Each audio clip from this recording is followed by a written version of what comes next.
Ol Kainuun korpeen kirkon kylä noussut hiljalleen, kun piippalakit naapurista saapui tykkeineen. Näin Suomussalmen palavan ja turjan honkalinnan, kun Pihulainen hyökkäsi yli järven jäisen pinnan. Siellä hiihti sissit suomalaiset kuopit kourissaan, ja painolaiset kummasteli moista ammuntaa. Nyt ylivoimaa torjuttiin ja yöllä koukattiin, kai pakkanenkin auttoi kun me talvitaisteltiin. Tikkakosken uudet aseet oli silloin kova sana, niitä Suomesta vain oli saatavana. Sus ja Rokan Antti mielissämme elää saa, ne eivät haidu muistoistamme milloinkaan. Tikkakosken mannekiinit oli rautaa katajaa, Kainuun synkät korvet heidän kotinaan. Vielä kostuu silmät, muistan urhot koillismaa, nyt seisten nostan heille maljan champagnea.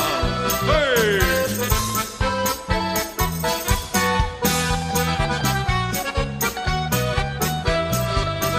Näin pantiin este suomalainen tielle raatteeseen, ja Pihulainen asettumaan saatiin aloilleen.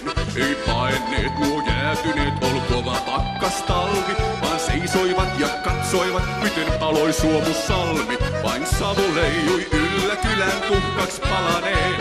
Näin raunioina kirkon kylän kaiken kadonneen.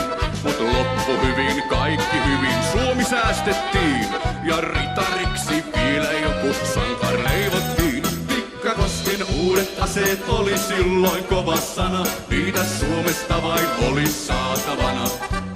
Sus ja Rokan Antti mielissämme elää saa, ne eivät haidu muistoistamme milloinkaan.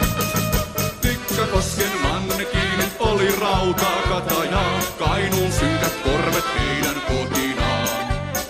Vielä kostuu silmät, muistan urhot koillismaa, nyt seisten nostan heille maljan champagnea.